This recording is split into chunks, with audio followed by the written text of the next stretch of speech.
Então, na última aula, nós conversamos sobre qual era o papel da estatística como ciência, né, dentro da ciência de dados, dentro das, da experimentação científica. A gente abordou conceitos como população, o que era amostra. Lembrando, população é um conjunto reunido com todos os objetos de estudos inerentes ao experimento ou fenômeno que nós estamos estudando. Na prática, essa população ela é desconhecida e o que a gente faz é obter uma parte dessa população que a gente chama de amostra, tá? Que são valores observados da minha população. Essa amostra ela precisa ser representativa para que as minhas inferências sobre a população sejam válidas e sejam boas, tá? E justamente o trabalho da estatística é nessa volta, é pegar os valores observados na amostra e, usando teoria de probabilidade, a gente extrapolar ou inferir, né, características ou comportamentos que possam apresentar, que possam acontecer na população, tá bom? O nosso curso de bioestatística, ele vai, ele é um resumo da estatística, então a gente vai ver desde do que a gente chama de análise exploratória, que é essa AED, que seria uma análise exploratória dos dados. A gente vai calcular estatísticas, vamos fazer gráficos, tabelas que vão nos dizer, vão nos dar alguma base para que a gente possa elaborar nossas hipóteses científicas ou, ou comportamentos que possam estar acontecendo dentro da população. Essa amostra exploratória, como o nome está dizendo, ela é exploratória e ela não tem um caráter inferencial, ou seja, aquelas informações valem para a amostra, mas ainda não valem para a população, tá? E depois dessa parte, a gente sim vai estudar um pouco sobre teoria de probabilidade e depois como fazer as inferências, ou seja, como eu vou retirar as informações vistas na amostra, elaborar minhas hipóteses científicas, tá? E a inferência vem na validação dessas hipóteses ou não, tá?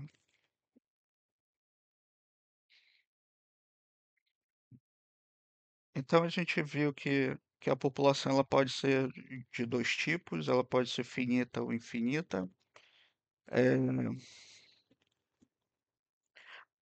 duas características que vão ser interessantes para a gente é determinar se a nossa população ela é homogênea ou heterogênea.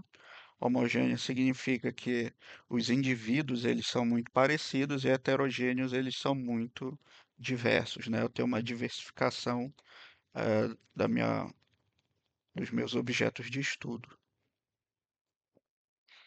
Ah, no caso,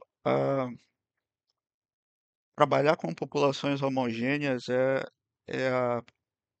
é a situação mais fácil do ponto de vista matemático. A gente não tem muitas dificuldades, mas também tem trabalhos que a gente vai fazer que é interessante que a população seja heterogênea.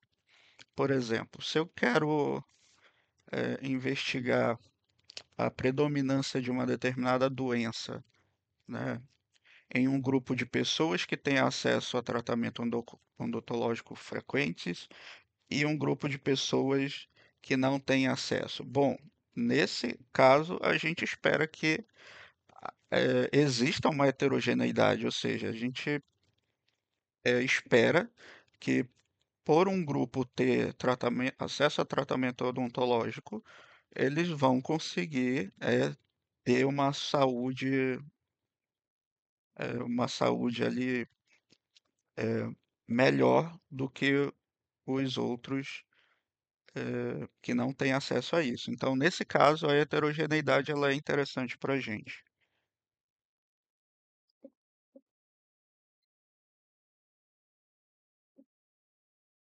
Bom, nós vimos os principais não, todos os tipos de variáveis que, que são divididas entre as qualitativas, que são as não numéricas, e elas podem ser nominal ou ordinal. As quantitativas, discretas ou contínuas. A ideia sobre o que são parâmetros, que são quantidades relacionadas à população, e os estimadores, que não está aqui no slide, mas estimadores são estatísticas que produzem estimativas, né, essas aproximações para o parâmetro. O parâmetro, como ele é relacionado à população, ele é desconhecido. Os estimadores vão obter estimativas para esses parâmetros. E aí vimos também, né, no final da aula, qual era a relação entre tamanho de amostra e a precisão das estimativas. Quanto maior a amostra, melhor vai ser a precisão das minhas estimativas. E por aí. E, e foi isso que nós vimos até agora.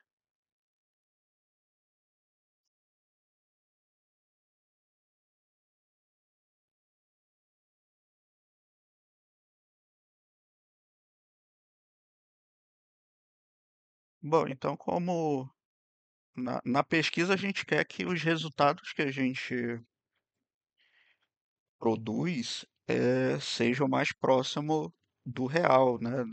Do real que está acontecendo na população. Eh, e é claro que quanto maior é a amostra, melhor vão ser as minhas previsões, as minhas estimativas.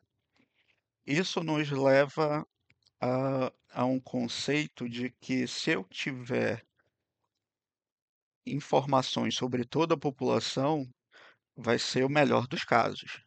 Esse melhor dos casos, que é eu observar toda a população, é chamado de censo, ok? Eh, e quando você não tem à disposição toda a população, a gente usa um método estatístico para extrair amostras, né? Extrair objetos de estudo da população para compor nossa amostra, e essa técnica é chamada de amostragem.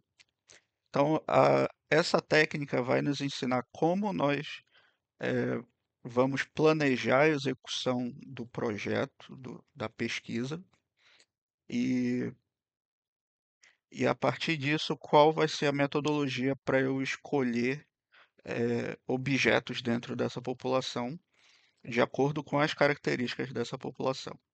Tá?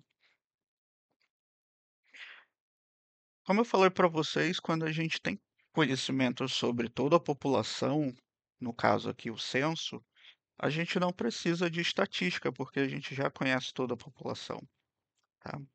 Então, o censo aqui seria a melhor das situações e a amostragem teria menos informação, tá?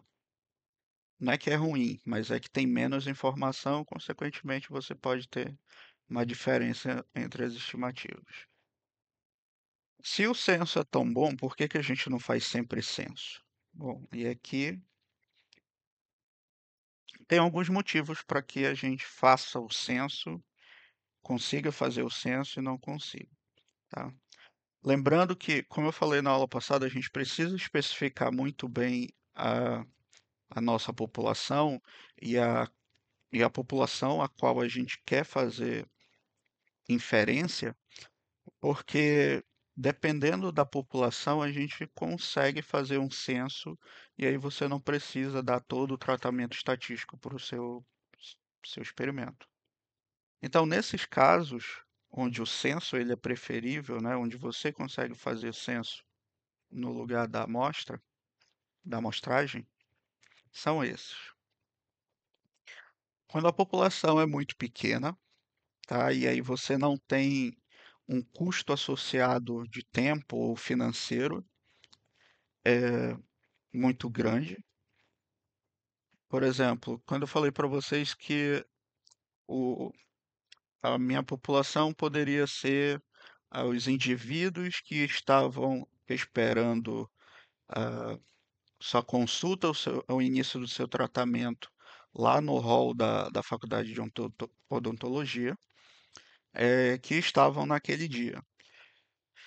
Defi- Definindo essa população, ela é pequena, tá? E eu tenho acesso a essas pessoas porque elas estão lá. E aí eu consigo, sim, nesse caso, fazer um censo. Mas se fosse outro caso do tipo, eh, todos os pacientes possíveis da faculdade de odontologia, né? Faz algum tipo de tratamento lá. Talvez essa população fosse um pouco maior e a gente não iria conseguir fazer censo, tá bom? Quando a gente vai é, obter uma amostra, a primeira coisa que a gente faz é calcular o tamanho dela ou estabelecer qual é o tamanho dela que vai me dar uma determinada precisão boa das minhas estimativas. Então, após calcular esse tamanho de amostra, que segue uma metodologia, a gente pode ver que o número que está lá, né, que diz ser adequado para eu ter uma amostra significativa, ele é grande em relação à população. Por exemplo, se eu tenho uma população de tamanho 1000, eu calculo ah, quanto de amostra eu vou precisar, e aí o meu tamanho amostral ele dá um número de 800, por exemplo. O tamanho da amostra aí vai ser muito grande. Se não tiver um problema financeiro em obter essas 200 outras, né, as 200 faltantes para completar o censo, então nesse caso é preferível fazer um censo.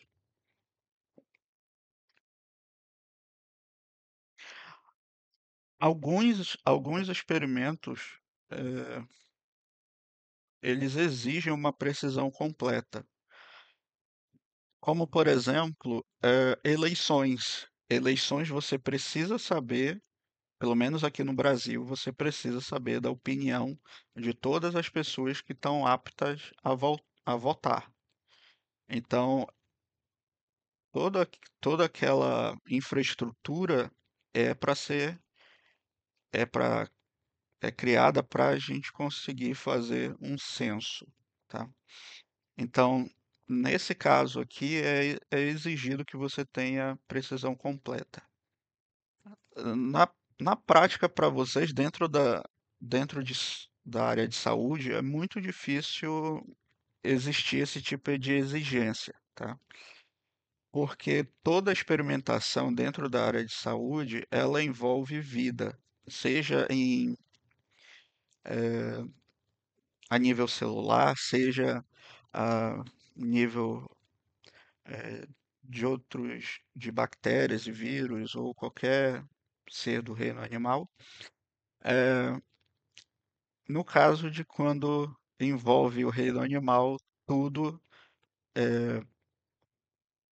tudo que os comitês de ética querem é que você é, faça o experimento com muitas observações, tá? Então, todo comitê de ética vai querer que você observe o menos possível, tá? Então, dificilmente existe alguma coisa que vai nos exigir precisão completa. Na engenharia e nas exatas a gente consegue isso, mas em humanas, biológicas, saúde, agrárias, dificilmente você tem esse tipo de coisa.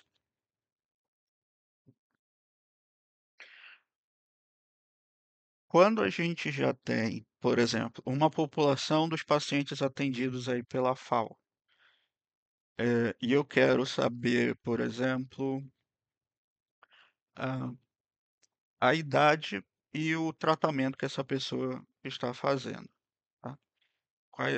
Para eu fazer um levantamento do tipo, qual é o principal tratamento buscado pelos pacientes? Bom, vocês têm uma forma de organização de dados dentro da saúde, que são os prontuários, né? E ali você coloca todas as informações sobre o paciente, inclusive histórico deles. E essa organização permita que você acesse esses dados quando você tiver, eh, quando for interessante, né? Quando você quiser fazer, e é um custo muito baixo. Você não está envolvendo pessoas, né? Experimentação com pessoas. Você está ali dentro de um banco de dados ou dentro de fichas ali, você consegue obter essas informações. Quando a gente tem alguma coisa nessa situação que tem dados estruturados que eu possa, né, acessar livremente, então aí a gente já dispõe dessa informação e quando estamos nesse caso, a gente pode sim fazer um censo, tá? Porque já tem ali o conjunto de dados completo, a população completa, então por que não fazer um censo?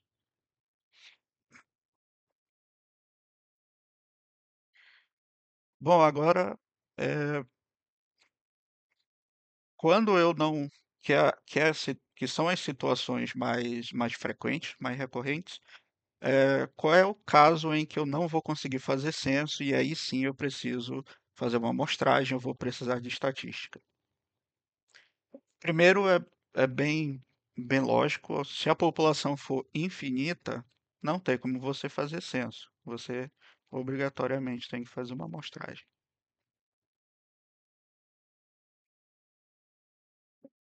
Em alguns casos, a informação que você vai obter a partir da amostra, ela é, ela é mais atualizada do ponto de vista de tempo do que você fazer um censo. Por exemplo, eh, se você vai coletar as informações aí na FAO de pacientes que vão chegando, e aí você quer fazer um censo. Então você vai esperar ali uma quantidade de dias até aparecer todas as pessoas que são atendidas pela FAO. O tempo que você vai levar para obter essa informação, ele vai ser muito maior do que você fazer uma amostragem. E aí, nesse caso, a amostragem ela é ideal porque, com o passar do tempo, a população ela pode ter diferenças. Lembre que eu falei para vocês que na população a gente tem que definir até o tempo em que a gente está observando aquele experimento, porque as populações elas podem mudar totalmente em um intervalo de tempo, tá? Então aquela sua observação acaba sendo o seu senso ele acaba sendo impreciso por conta dessa mudança. Para ficar algo mais simples de observar, de pensar nisso, eh, pensem num o trabalho de fazer, qual é o principal tipo de doenças que vocês estudam, que são mais presentes na população amazônica. Aí você vai querer fazer um censo. Então você vai observar todas as pessoas da capital, todas as pessoas do interior, né? o- Desde dos municípios mais distantes e comunidades mais distantes até as mais próximas. O tempo que você vai levar só para se deslocar para outras cidades vai ser tão grande que possa existir uma mudança no comportamento disso, tá? talvez não, talvez não no que vocês estudam, mas eu não conheço, tá? Me desculpe, mas eu desconheço alguma doença é, da área odontológica que tem uma mudança tão rápida, tá? Mas em epidemiologia, por exemplo, isso aí é crucial. A dis- a- o comportamento de um vírus numa população grande e geograficamente separada, com difícil acesso a algumas comunidades e pessoas, até você obter essa informação, o padrão de comportamento da doença já mudou completamente, principalmente se for vírus, porque vírus tem mutação muito rápida, né? Então, pode ser que ao obter o censo, aquelas suas informações não valem mais para nada, porque o cenário mudou totalmente.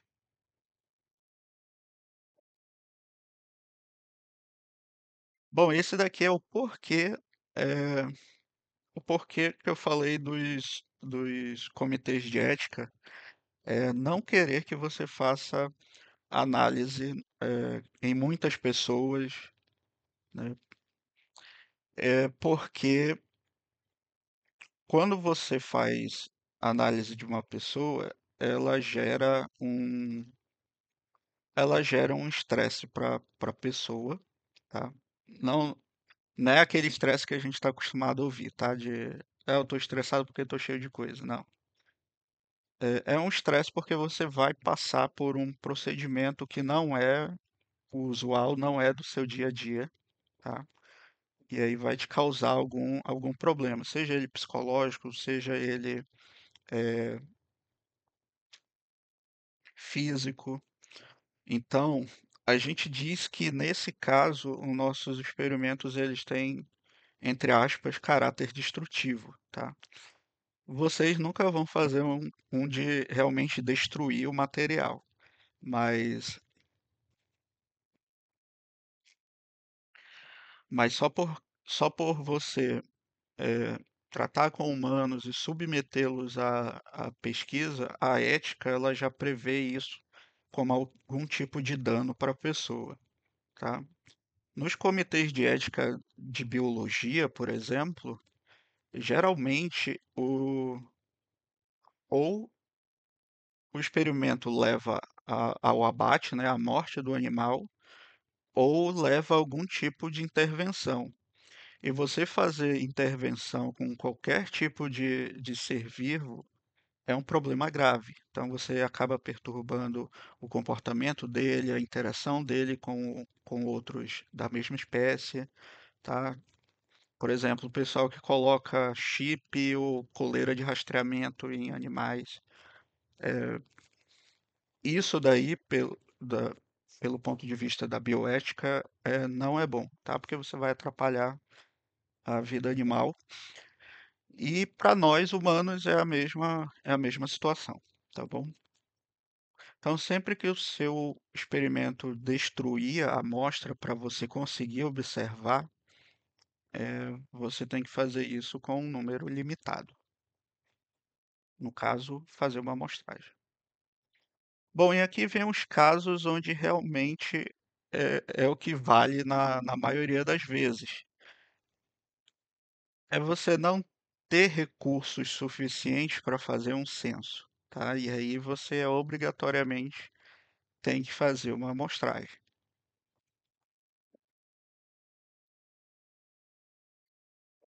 Outro caso é aquele que eu falei, por exemplo, da epidemiologia. Você, até você conseguir fazer um censo, se for uma doença viral, você acaba, pode ser que ela tenha uma mutação e, e essa mutação cause um cenário totalmente diferente. Então, essa mutação, ela é vista como sendo uma influência de um fator externo, que não é que não era a situação inicial. Então, quando eu tenho populações muito grandes, que é o que a epidemiologia tem, eu dificilmente consigo fazer censo porque eu vou ter muitos fatores externos que vão causar erros na hora de registrar as informações, na hora de medir, que é melhor eu fazer uma amostra porque eu tenho um controle muito maior do meu experimento do que eu fazer um censo.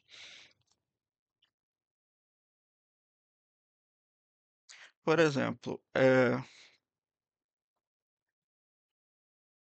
quando a gente quando a gente vê essas pesquisas de intenção de voto nos jornais, eh, se se você vai fazer um censo daquilo, você pode ocorrer situações, como é um trabalho grande, pode ocorrer situações onde, que eu já vi e já aconteceu com colegas, assim, que trabalham fora da universidade, de ter, por exemplo, gente que pagou para a pessoa que estava entrevistando, marcar o nome de um determinado candidato, eh, a pessoa que está fazendo a pesquisa, ela não quer fazer, então ela senta num banquinho e começa a preencher coisas que vêm da cabeça dela. Então, quando você trabalha com uma amostragem, às vezes o experimento ele é muito mais controlável, sendo pequeno, do que se você partir para um censo. E acaba que, por conta dessa influência de fatores externos, pode ser que a informação que você observe no censo não corresponda de fato ao da população, tá?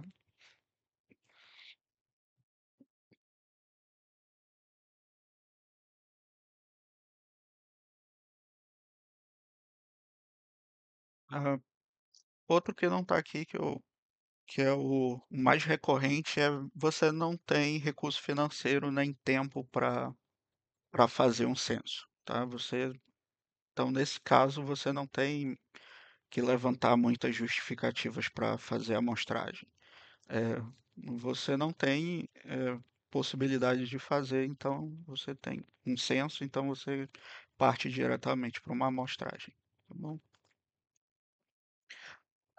Na prática, em saúde, você sempre faz uma amostragem, porque, o teu objeto de estudo, como são humanos, eles podem em qualquer isso está na Lei Geral de Proteção aos Dados, em qualquer momento do experimento, a pessoa pode desistir de fazer parte do teu experimento, tá? Em qualquer fase, seja no início, seja lá no final, quando você já vai publicar as informações.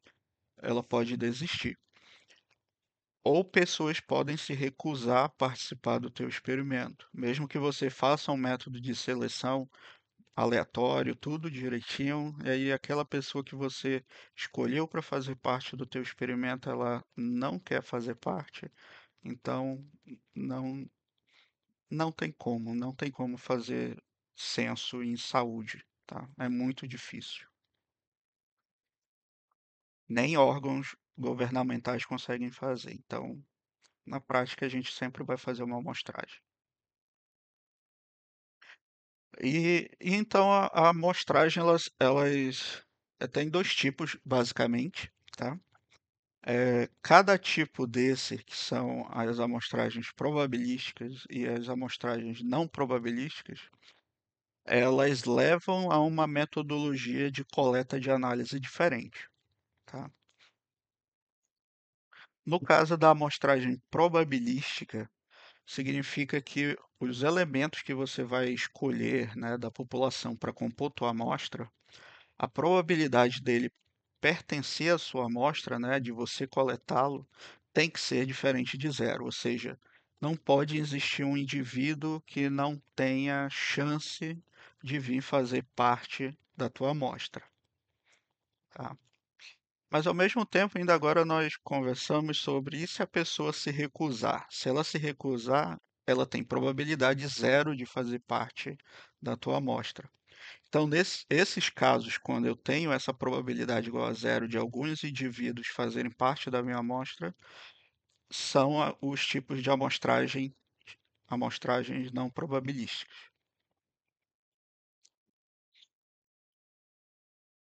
Bom, apesar dessa definição, você ainda pode, eh, usar uma metodologia probabilística dentro de uma situação onde você, eh, tem elementos da sua população que tem probabilidade zero de pertencer à amostra. Por exemplo, nas questões de pode até ser de vigilância sanitária ou, vigilância epidemiológica ou coisa do tipo. Eh, por exemplo, aquele pessoal que trabalha, que é da Suzano, que trabalha, indo de casa em casa, verificando se tem, eh, focos, né, ou locais onde pode, o mosquito, né, que transmite doenças pode se procriar com maior facilidade. Tem locais que essas pessoas não conseguem acessar por conta de barreiras físicas, como, por exemplo, pessoas que moram em condomínio, né? Você vai ali ter uma probabilidade zero daquelas pessoas fazerem parte da tua amostra. Mas mesmo assim você consegue usar uma metodologia probabilística, desconsiderando essas pessoas, tá? E aí você tenta, no caso a gente vai sempre tentar ser o mais probabilístico possível. A gente vai o máximo tentar ter uma amostragem probabilística. Mas se você cair exatamente no caso da não probabilística, não fique preocupado, porque isso a gente consegue contornar matematicamente mais na frente, tá bom? A amostragem probabilística ela é mais interessante do ponto de vista matemático, porque as coisas funcionam bem mais fáceis, né, do, do ponto de vista probabilístico, as funções que nós usamos, as metodologias, elas acabam sendo muito mais fáceis. E o tipo de amostragem que é o ideal, assim, do ponto de vista matemático, que facilita a nossa vida, é a amostragem aleatória simples. Nela, cada elemento, cada pessoa da sua população, cada objeto de estudo da sua população tem a mesma probabilidade de fazer parte da amostra, tá?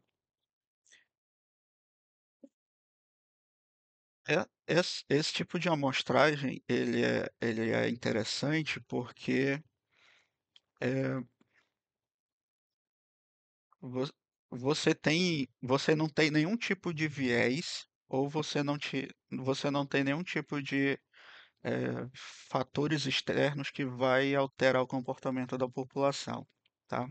Mas também você só pode usar esse tipo de amostragem em uma população homogênea, né? Aquelas que eu tenho observações mais parecidas. Por exemplo, eu acredito que o público que a FAO atende é um público bastante homogêneo, tá?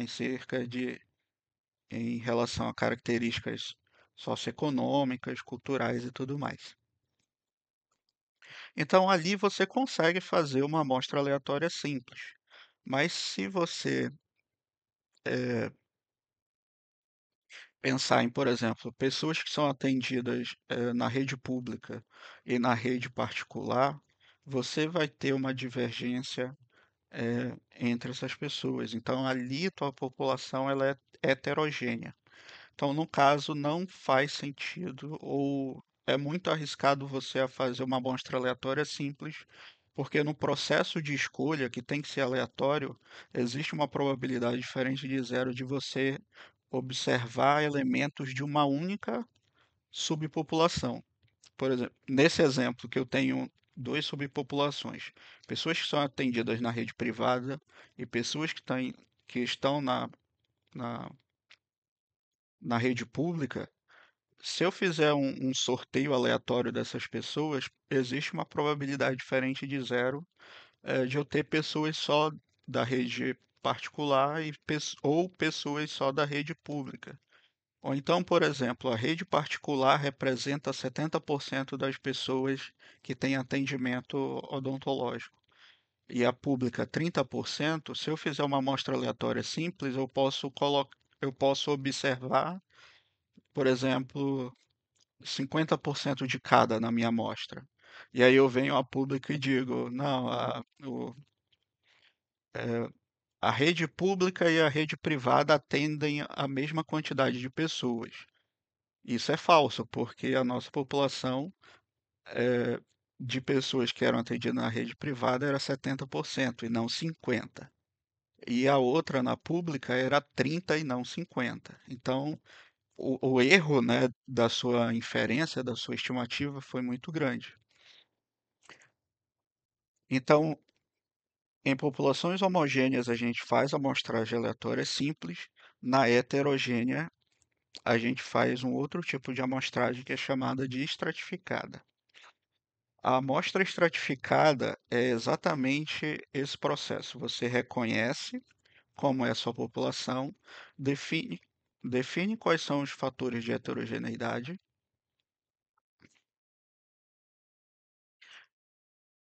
e você define o fator de heterogeneidade. Esses fatores de heterogeneidade vão causar uma partição na sua população, vai ficar grupos, né? Vão ficar subpopulações, e aí você vai coletar informação de todos esses grupos. No caso que eu falei do exemplo anterior, você vai observar uma quantidade de valores da população atendida pela rede privada e uma parte pela, pela rede pública, tá bom? Esse particionamento e esses subpopulações ou grupos nós chamamos de estratos. O processo de dividir a população para que a gente controle a heterogeneidade é chamado de estratificação, tá? E essa estratificação resulta em estratos, né? Essas subpopulações são conhecidas como estratos. A ideia da estratificação é você diminuir o máximo possível a heterogeneidade,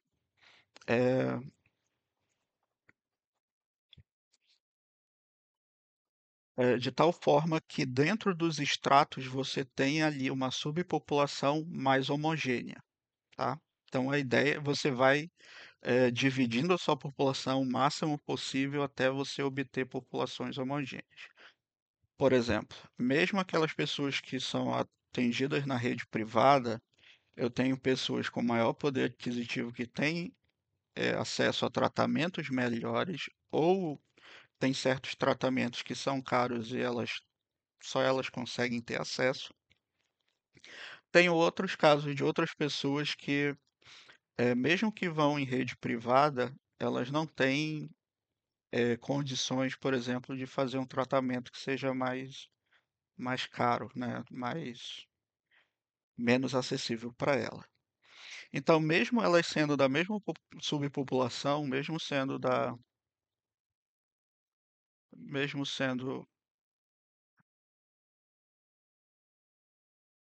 então aí você já encontrou uma outra estratificação. Estratificar as pessoas do privado em pessoas que têm um determinado, eh, um determinado quantidade de recursos. Eu posso ter também, dependendo da doença ou do experimento que eu estiver estudando, diferença entre adultos e crianças. Eh, eu posso ter contextos sociais que também são cul- sociais, sociais não, também sociais também acontece, mas dentro de contextos culturais também eu posso ter isso, tá? Por exemplo, eu sou de um determinado grupo de pessoas que acredita que eu não posso usar flúor porque é contra os meus, os meus pensamentos ideológicos. Então, isso daí é um ponto de heterogeneidade. E é um fator de heterogeneidade, e aí a gente precisa estratificar. tá? Toda vez que eu vou fazendo extratos, eu vou criando novas variáveis que devem ser observadas, tá? Elas vão ser variáveis, na maioria das vezes, é, qualitativas nominais, mas podem ser ordinais também. É, e essas características vão ficar como fatores em que a gente vai testar se esses fatores eles são influentes, ou seja, eles realmente causam uma heterogeneidade na população ou não. Por exemplo, será que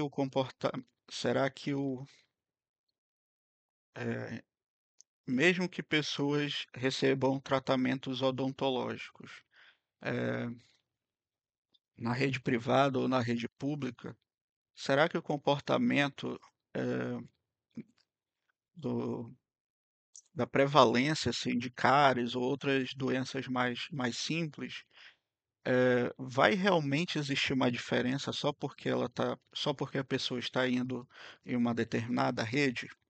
Isso a gente vai testar, tá? Será que existe uma diferença na aplicação, no tratamento, por exemplo, com flúor para crianças e para adultos? A gente vai estratificar e vai testar essa hipótese depois, tá?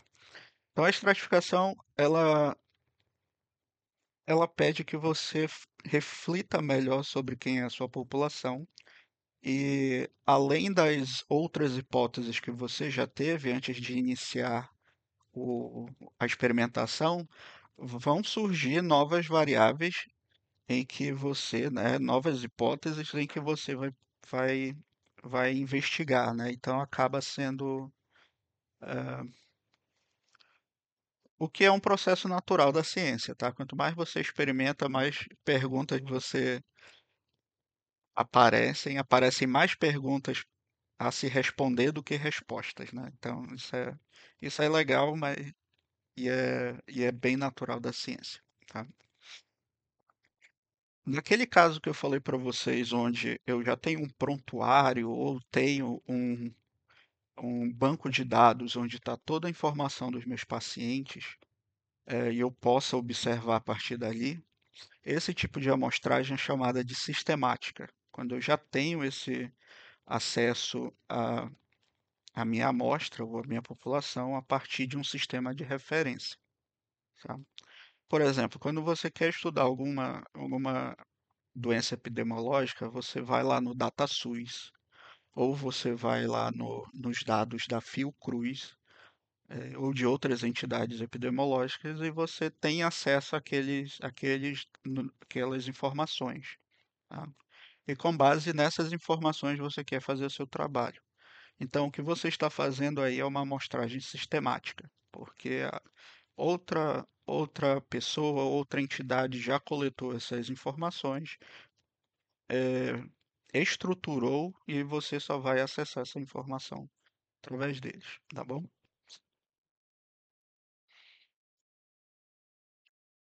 Bom, aí se eu não consigo não existe só essas três, tá? Existem diversos tipos amostrais de amostragem. É, o ideal é sempre você procurar um estatístico para te ajudar a fazer isso que a gente chama de plano amostral, que é o planejamento de como você vai criar a sua amostra.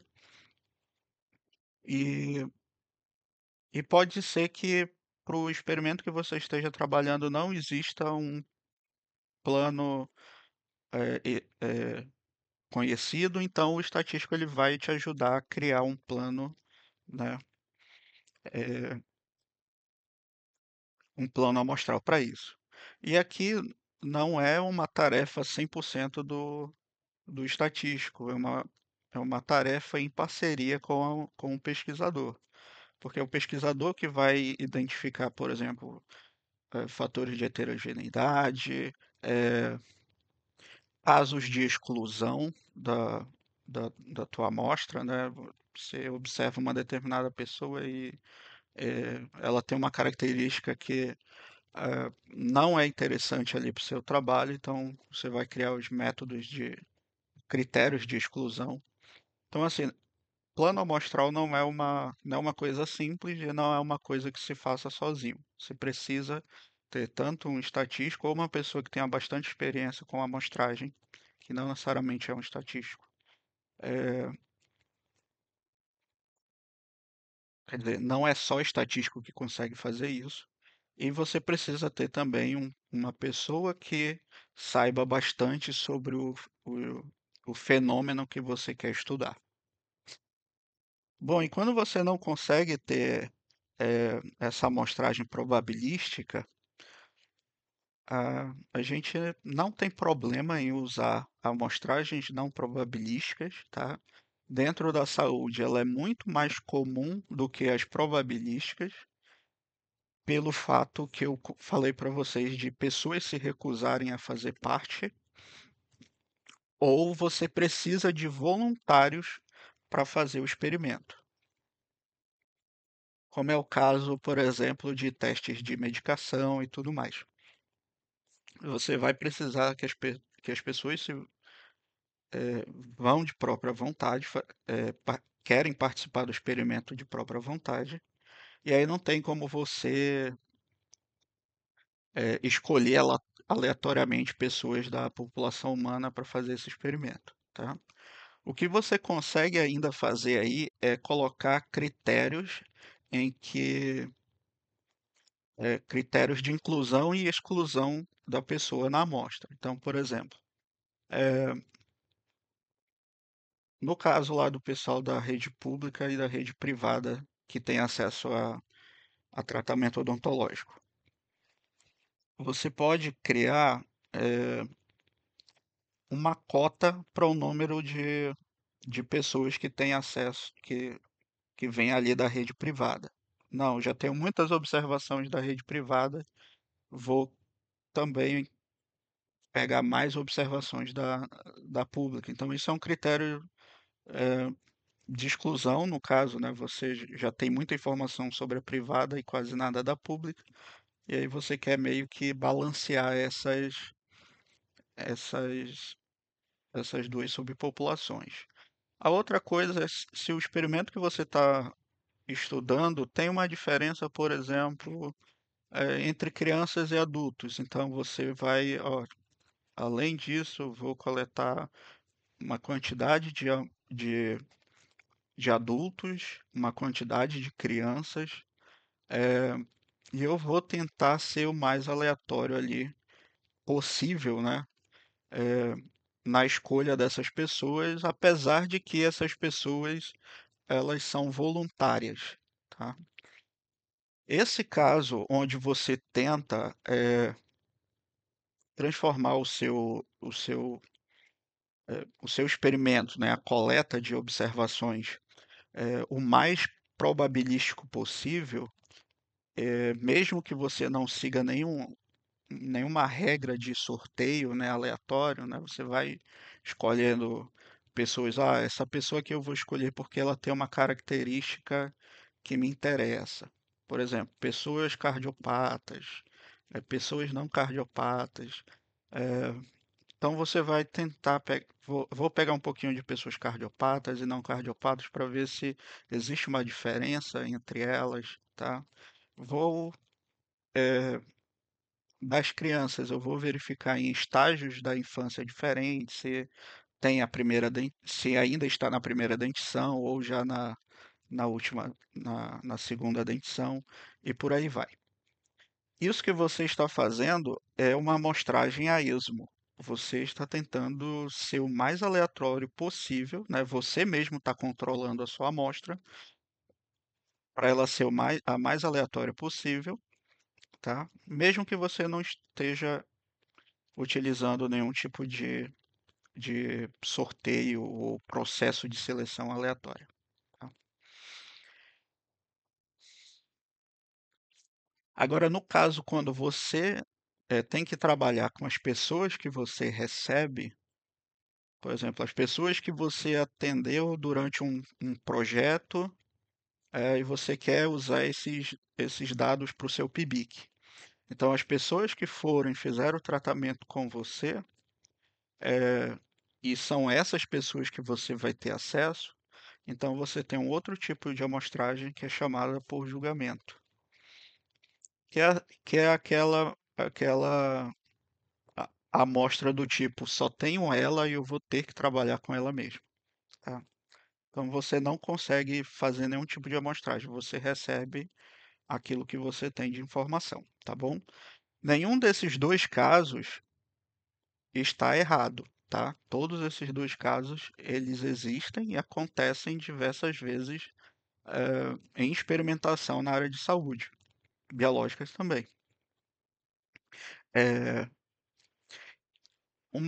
um estudo que use uma amostragem desse tipo aqui, não probabilística, ela vai ter menos peso científico do que uma probabilística? Não.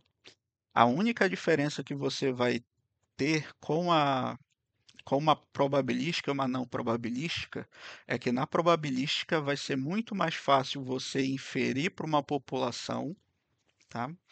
E na não probabilística é que você só vai conseguir inferir para uma população muito restrita, tá? Então, o que vai diferir é o que você vai conseguir de informação, né? Não é relacionado à qualidade da informação e sim na interpretação dos resultados, tá bom?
Oi, não, Jeremias, meia hora não. Em meia hora a gente acaba a aula. Opa, tá gravando? Eu falando.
Bom, dando continuidade, eh,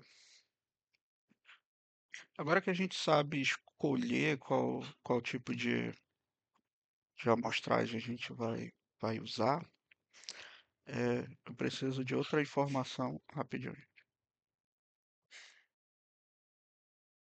Então, o que a gente precisa agora é determinar o tamanho da amostra que nós vamos coletar, tá?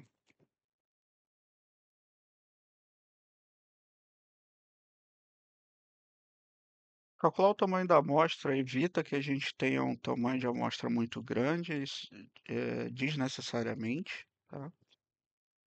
Que é, inclusive, um dos casos em que o censo é preferível. Se o cálculo do tamanho de amostra for muito grande em relação ao tamanho da população, então eu faço logo o censo, né? Me preocupo com a amostragem. Então, planejar aquela coleta, né? O planejamento amostral eh, corretamente ajuda você não só a ter uma amostra representativa, como o tamanho, né? O número de observações não vai ser tão grande. E também ela tem que ser um número expressível para que os seus resultados tenham uma boa precisão, ou seja, os seus resultados são confiáveis. Por exemplo, eh, se um médico passasse para vocês, olha, você pode tomar essa, você tem alguma doença, por exemplo, tô com dor na coluna, eh, uma dor muscular, sim. E aí o meu médico, olha, tem essa medicação nova que você pode tomar, que ela parece muito boa e tudo mais. Aí beleza, aí você vai no, na bula dessa medicação, ou você vai ler o artigo científico, né, que foi publicado a partir dessa medicação. Aí você vê lá, em cada a medicação ela tem 80% de eficácia, né? E aí você, não, beleza, 80% de chance de funcionar. Mas aí você vê que o, o trabalho foi feito com 15 pessoas, tá? Ou menos, 8, 10 pessoas. Isso não tem nenhum tipo de validade. E outra, se você olhar é, um- uma medicação, ela tem contraindicações, é,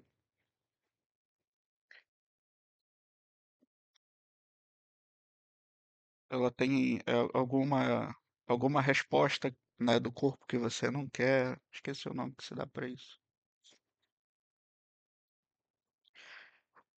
E aí você vê essa medicação tendo alguns efeitos colaterais, aí você, mas tem 80% de chance de funcionar, ou, sei lá, chance de 1% de, de você não ter um determinado efeito colateral, mas você vê que aquele estudo foi feito só com 10 pessoas. Não sei vocês, mas eu nunca tomaria aquela medicação, tá? Que foi o que foi um caso que ficou mais popular. eh, Essa situação ficou mais popular eh, aos- no tempo da pandemia, porque quando começou a sair as primeiras vacinas, os testes eram laboratoriais, né? Com algumas pessoas. Os primeiros sempre são com animais, tá? A legislação internacional exige que primeiro seja com animais para depois passar para humanos. E aí você, tem uma vacina que foi eficaz e foi testada em ratos. A gente vai usar na população inteira? Não, né? Porque a quantidade de informação que você tem ali é muito pequena. Então aí você passa para outros estágios do- da pesquisa. Então, assim, você precisa ter um tamanho de amostra que seus dados sejam confiáveis, mas também não grande o suficiente para ser um desperdício de recursos.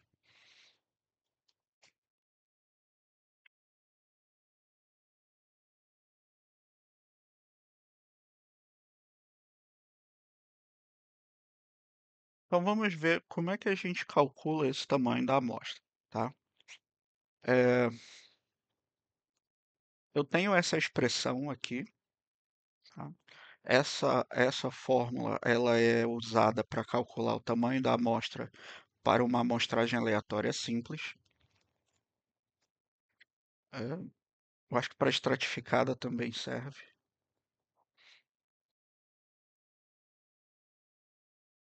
Então funciona assim: a gente vai representar por n minúsculo o tamanho da amostra, tá? E aí nós vamos ter algumas quantidades aqui que, por exemplo, esse z, ele é um valor que corresponde a uma determinada probabilidade,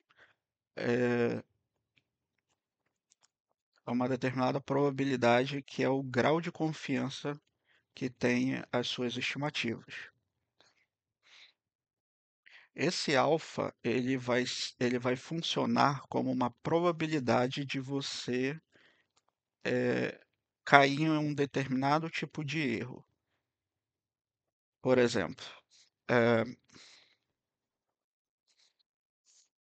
você levanta a hipótese de que o fato da pessoa buscar um atendimento ou na rede privada ou na rede pública seja diferente. Essa é a sua hipótese, tá? E aí você analisa os dados, coleta os dados, faz a análise e verifica que pelos teus dados, pode, os teus dados estão dizendo que não existe diferença significativa entre as duas subpopulações, tá? Então você vai dizer, não existe diferença entre uma rede popular privada e uma rede pública, tá? Só que No, n- o real, né, a população, de fato, existe essa diferença, tá? Estou colocando uma situação hipotética. Existe sim uma diferença entre esses dois, mas o teu estudo diz que não. Então, o que está acontecendo com você é, você está rejeitando que a diferença, né, a hipótese da diferença é real, quando na verdade ela é real. Então é um tipo de erro. Você rejeita a sua hipótese, né? Você diz que a sua hipótese é falsa, mas na realidade ela é verdadeira. Isso é um tipo de erro, tá? E a probabilidade desse erro é o alfa. Então, assim, a probabilidade de eu cometer se eu tenho ali um valor associado, a probabilidade de eu cometer um erro nos meus resultados, né, ou seja, da minha amostra me levar num resultado errado, que não corresponde à população, eu quero que essa probabilidade seja pequena, né? Então esse alfa ele vai controlar isso. Se você quiser que essa probabilidade seja muito pequena, ou se você aceita um determinado risco, aí você pode colocar ela um pouco mais alta, tá? Mas lembrem daquela relação entre precisão e tamanho da amostra. É aqui que a gente vai ver matematicamente como ela influencia. Mas quanto menor é essa probabilidade de erro, maior vai ser o tamanho da tua amostra, tá bom?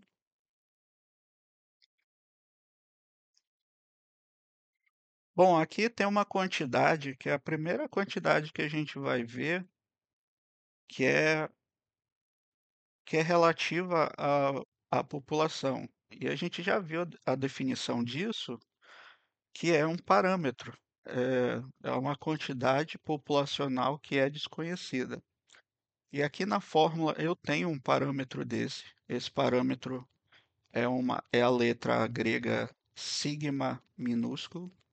ela representa na estatística o desvio padrão, tá? Que é uma estatística que a gente vai ver na próxima aula. E aí, é, geralmente na prática você não sabe o valor desse sigma aqui, né? Você precisaria conhecer a população para obter o sigma. Então você substitui esse sigma pela estimativa dele, tá bom?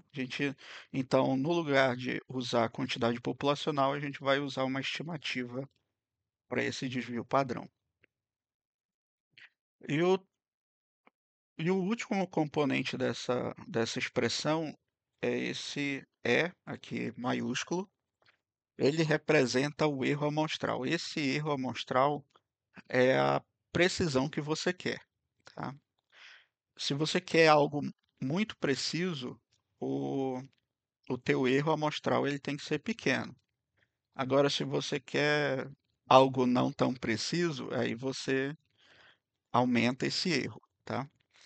Esse erro também está diretamente ligado com a, o tamanho da amostra, porque quanto menor esse erro, maior vai ser o tamanho de amostra, e quanto menor esse erro, menor vai ser o tamanho de amostra. Então é aquela situação. Se eu tenho menos informação, eu vou ter uma divergência, né, nas minhas estimativas do real maior do que se eu tivesse mais informação, tá? Como é que a gente faz na prática? Eu não tenho esses valores, tá? Na verdade, aqui a gente só precisa encontrar esse valor, que é o desvio padrão, esse sigma. A gente precisa dessa estimativa e a gente não tem. Como é que a gente vai fazer isso se eu não tenho informação nenhuma sobre o experimento que eu tenho? A gente vai fazer uma coisa chamada amostra piloto.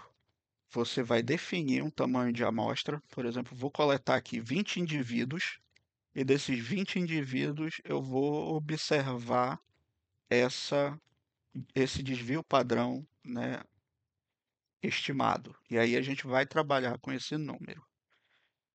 Então a gente vem aqui, eu vou mostrar aqui um exemplo. Eu vou observar 20 indivíduos e a característica que eu vou observar aqui é o tempo de resposta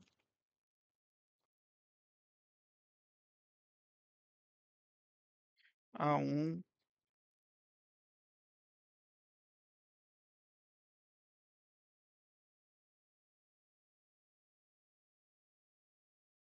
analgésico.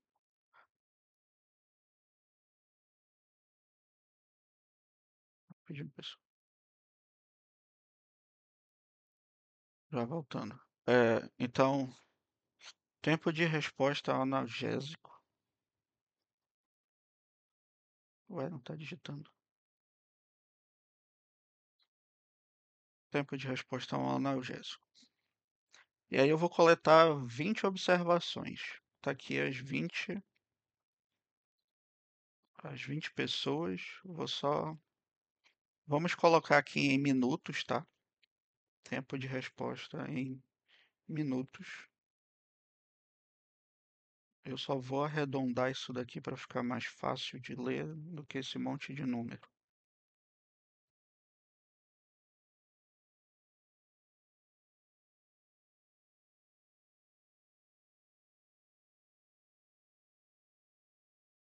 Pronto, esse é o tempo em minutos que uma pessoa responde a um determinado analgésico, sendo que ela está com, sei lá, um dente quebrado, tá? É, então, isso daqui é a minha amostra piloto. Na amostra piloto, a gente não precisa fazer nenhum, nenhum critério especial, tá, para seleção. O que você faz ali é aquela amostragem a esmo. Você tenta ser o mais aleatório possível, coleta as informações só para fazer o cálculo de tamanho de amostra. Então, aqui a gente vai definir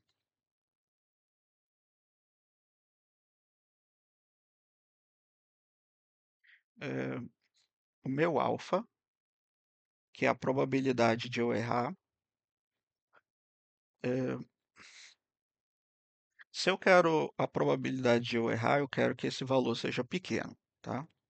Mas lembre-se que quanto menor essa probabilidade, maior vai ser o tamanho da minha amostra. Geralmente a gente não mexe muito no alfa, a gente mexe mais naquele valor de precisão. O alfa meio que se popularizou na ciência adotar um alfa de 5%, ou seja, 0,05. Não tem nenhuma justificativa que faça as pessoas preferir esse alfa em relação aos outros. É só que ficou popular porque a maioria dos livros de estatística vem com esse exemplo, tá? Então meio que as pessoas, os pesquisadores no mundo começaram a usar isso.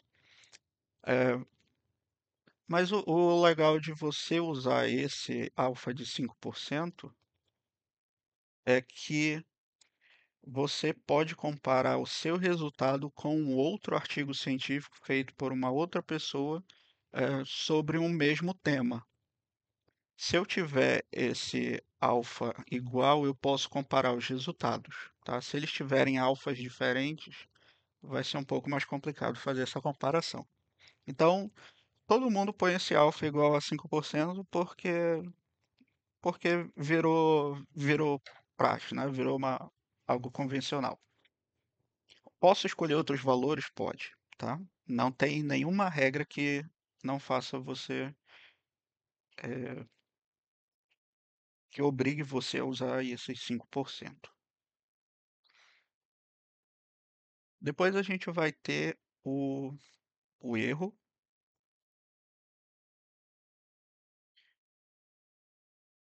Então, assim, já que eu estou medindo o tempo em minutos, eu não quero errar mais de, sei lá, meio minuto, que é 0,5, tá? Então, se eu digo, o tempo de resposta a esse analgésico é de 9 minutos. Eu não quero que essa estimativa esteja diferente do real em, em meio minuto, tá? É como se você dissesse assim, ó, é, eu vou aceitar que essa estimativa não esteja diferente do verdadeiro por mais de 0,5 minutos. Então é como se você dissesse aqui, ó, a tua estimativa menos o valor do parâmetro.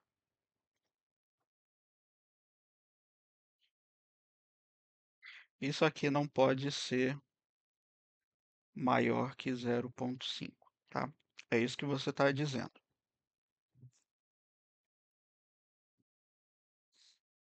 Então, isso daqui é a precisão das suas estimativas. E aí, por fim, falta a gente obter aquele valor sigma.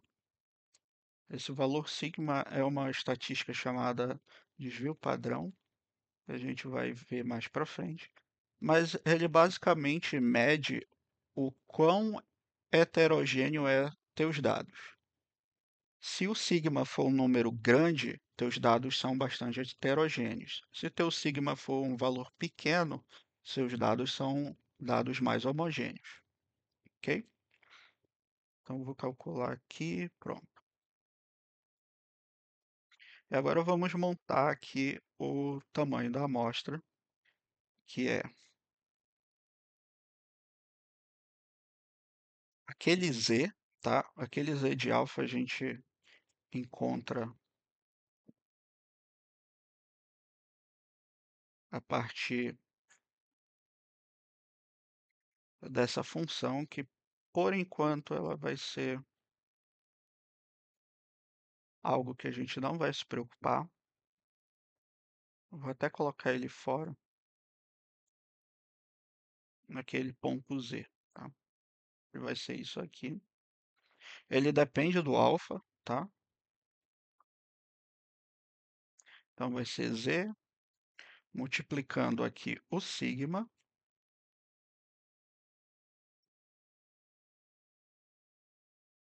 Esse resultado ele vai ser elevado ao quadrado e ele vai ser dividido pelo erro amostral, também elevado ao quadrado. E aqui eu vou ter. Oh, droga. E aqui eu vou ter o meu tamanho da amostra. Tá? Então vou executar aqui.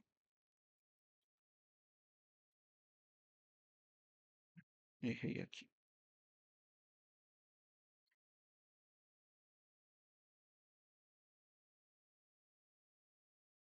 Olha só.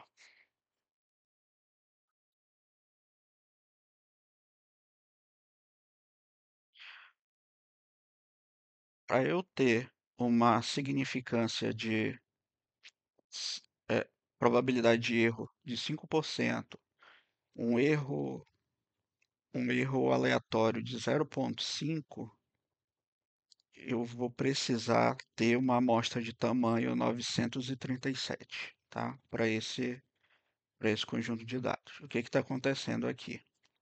Pode ser que a variância esteja grande, ou seja, desculpa, pode ser que esse sigma esteja grande ou esse erro amostral, tá? O que a gente faz é, não dá para a gente mexer no desvio padrão, não dá para a gente mexer no sigma. Então a gente só controla esses dois itens, o alfa e o erro, tá? Como eu disse para vocês que o alfa geralmente as pessoas usam 5% nos trabalhos, então para não mudar a gente vai ficar com o mesmo alfa. O que a gente vai mudar então é o erro erro amostral, tá? Bom, meio minuto é, é muita precisão, então eu quero errar no máximo um minuto. E aí vamos ver qual vai ser o tamanho de amostra. Aí já diminuiu bastante. Para eu ter uma estimativa e essa estimativa seja diferente do que está acontecendo na população, em cerca de um minuto, esse erro só vai ser no máximo um minuto, eu preciso de uma amostra de tamanho 234, tá? E é aqui que a gente leva em consideração aquelas regras, né, de quando o censo e a amostragem é preferível. Eu vou julgar esse 234 aqui. É, é um número muito grande em relação à minha população. Se isso fosse com pacientes atendidos pela FAO, será que 234 é um número, não é um número muito grande de pacientes? Então a gente vai fazer essas perguntas, tá? Eu consigo financeiramente, com o tempo que eu tenho disponível, obter essas 234 observações? Se tudo isso for respondido com sim, aí você fica com esse tamanho de amostra, tá? Se não, o que que você vai fazer? Você vai mexer no teu erro amostral até ter uma quantidade que seja razoável para você. Por exemplo, eu não posso ter mais de 100 pessoas. Eu só consigo observar até 100 pessoas. Aí a gente faz o contrário. Ao invés de calcular o tamanho da amostra, a gente calcula o, o erro associado a um tamanho de amostra fixado, tá? Ele vai ser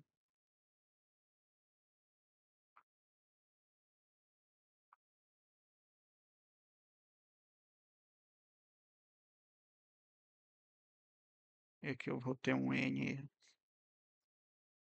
O N eu só posso ter 100 pessoas.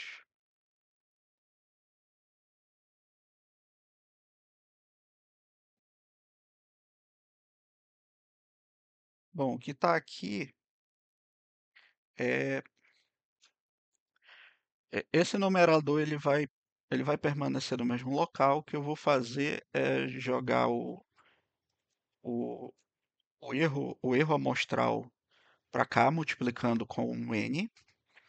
E aí o N que está multiplicando eu vou passar aqui para baixo dividindo. Tá? Então vai ficar o erro amostral ao quadrado é igual a esse z de alfa sobre 2 sigma, tudo elevado ao quadrado, sobre n. Tá?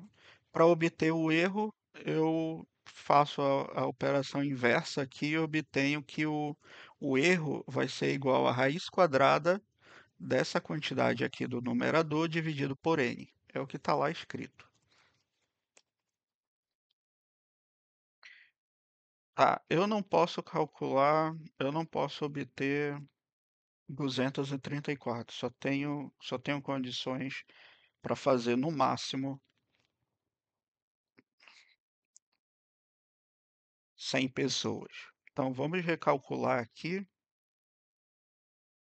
e para obter um erro é, a partir das, quer dizer, qual é o erro a partir dessas 100 observações? Então aqui está dizendo que o meu erro amostral vai ser de 1,5 minutos, tá? Então, a gente consegue na prática fazer. O ideal é essa primeira, tá? Você calcula o tamanho da amostra e tenta obter ali essas amostras. Mas se não for o caso, você não consigo obter essa quantidade toda de observações, o que que eu faço? Então, vamos fixar um tamanho de amostra que você consegue trabalhar, né? E a partir desse tamanho de amostra, a gente calcula o erro amostral associado. Então, aqui no seu artigo, o que que você iria fazer? Olha, só tivemos acesso a 100 observações, né, por diversos motivos. Pode ser financeiro, pode ser tempo, pode ser amostras perdidas, tá? Você teve algum problema durante essa experimentação e perdeu informação, tá? Ou então pessoas saíram da tua amostra piloto. E aí o meu erro associado a esse tamanho de amostra é de 1,5 minutos. Bom, então a estatística permite a gente fazer essas,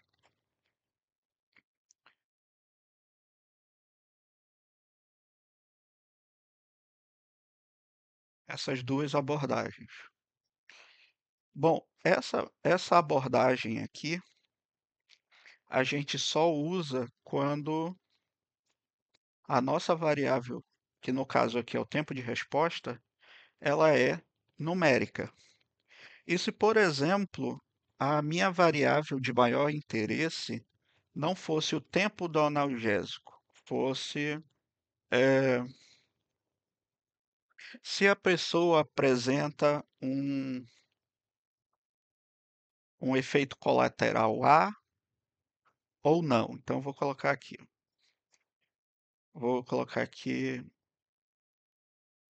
ela apresentou um efeito colateral,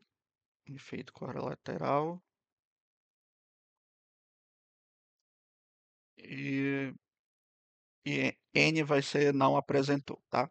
Não apresentou um efeito colateral. Como é que eu calculo o tamanho de amostra para isso daqui, já que isso daqui não é numérico? Então a gente vem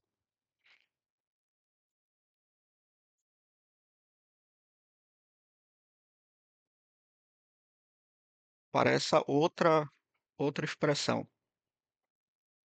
Notem que a diferença de uma para outra é só o sigma, tá? Esse sigma aqui, ele vai desaparecer e ele vai ser substituído por uma proporção de um evento ocorrer, que seja o teu evento de maior interesse, multiplicando um menos essa mesma proporção, tá?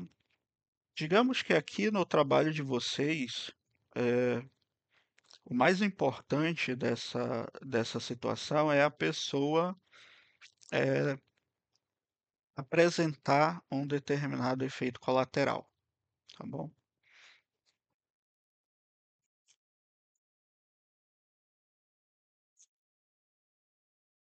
Então, o que que você vai fazer? Você vai calcular esse P como sendo uma proporção eh,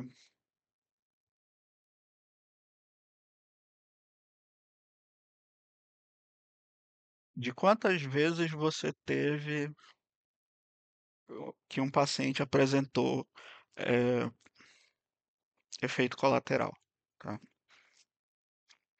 Então, essa daqui é a nossa amostra piloto e eu vou calcular a proporção de efeitos colaterais, de pessoas que tiveram efeito colateral, contando quantas pessoas tiveram e dividir isso pelo tamanho da minha amostra. Então, isso daqui eu vou fazer uma contagem assim, ó.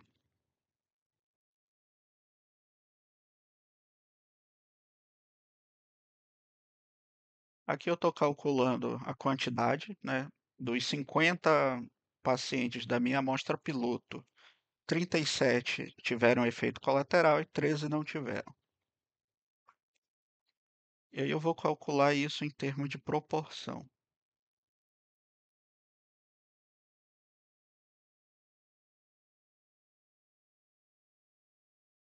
Então, significa que 0,74 pessoas eh, tiveram, né, esse efeito colateral.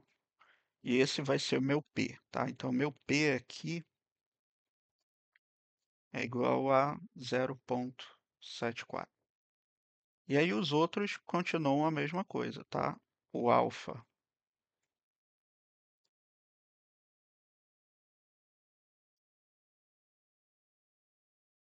0,05, o meu erro amostral. Nesse caso, como é proporção, eu não quero, não pode ser grande, né? E tem que ser menor do que um. Então, vou colocar aqui que não pode ser diferente 1%. 1% diferente, tá?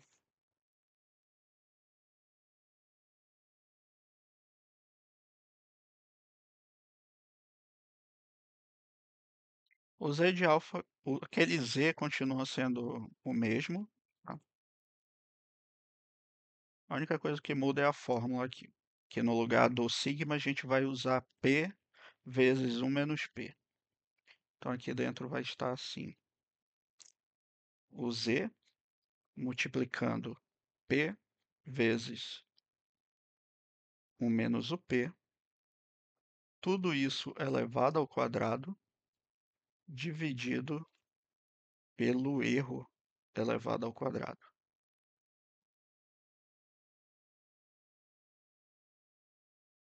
Então, o meu tamanho de amostra, opa, não executei aqui.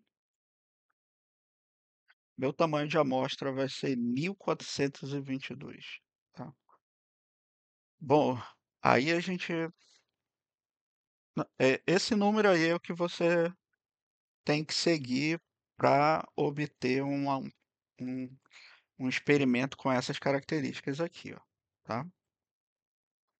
Bom, professor, mas esse número é muito grande, eu não consigo. Então, o que que a gente vai mexer? A gente não pode mexer no P, assim como a gente não poderia mexer no sigma, se a variável fosse numérica. A gente pode mexer só no alfa e no erro amostral, tá? O que está acontecendo aqui é que pode ser que essa nossa população que a gente está observando, ela é muito heterogênea. E aí, por conta dessa heterogeneidade, que fica, eh, essa informação da heterogeneidade está aqui dentro desse P e também dentro do sigma, então eu vou ter eu vou precisar de um tamanho de amostra maior. Se a minha população for mais homogênea, então eu consigo ter um tamanho de amostra melhor, tá? Por exemplo, aqui eu tenho uma população heterogênea porque eu coloquei que ter efeito colateral, a probabilidade de ter um efeito colateral é 0,7, tá? Então, acaba que tendo uma quantidade muito maior de pessoas com efeito colateral do que sem efeito colateral. Eu vou equilibrar essas coisas e vou colocar aqui 50% para cada um, ou seja, eu tenho uma população homogênea. Agora o meu P é 0,5.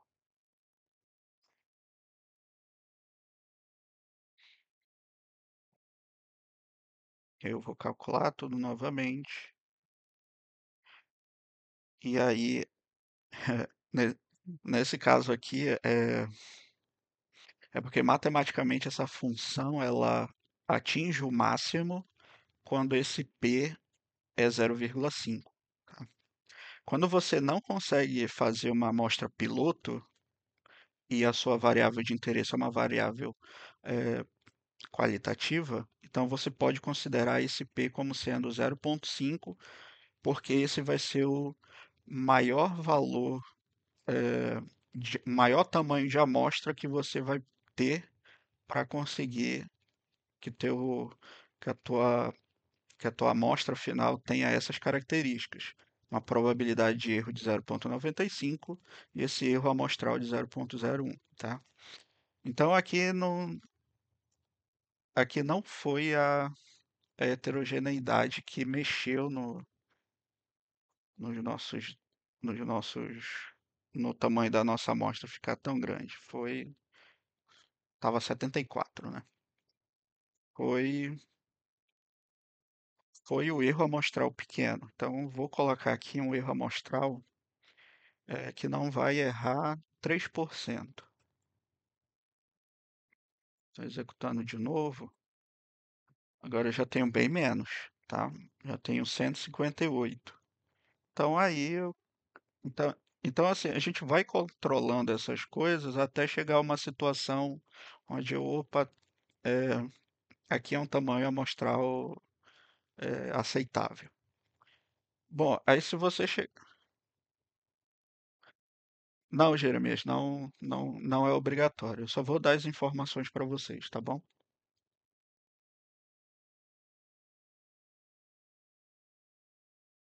É, esse aplicativo que eu estou mostrando para vocês é uma linguagem de programação que a gente usa, que é bastante usada na estatística. E aí eu estou usando isso só para fazer os cálculos mesmo, tá bom? Não precisa. Você pode fazer exatamente o que está aqui no Excel ou em qualquer outra. Inclusive, se você pesquisar no Google, assim, calculadora de tamanho de amostra, aparece lá alguns, algumas aplicações, insights, e aí você vai só colocando as informações e ele calcula para você, tá? Então vamos ver aqui, ó. Eu não consigo 158. Eu no máximo posso, sei lá, 100. Eu quero que seja menos de 100. Mas eu também não quero que a minha estimativa seja muito diferente, né? No caso aqui que a gente está trabalhando com proporção, 3% já é muita coisa de diferença. Então eu não quero deixar que seja mais de 3%. Aí a gente mexe na probabilidade do erro. Vou aumentar aqui a probabilidade do erro para 7,5. Aí eu já tenho um tamanho de amostra menor, né? Porque eu estou aumentando a probabilidade de erro. Vamos colocar aqui um 10.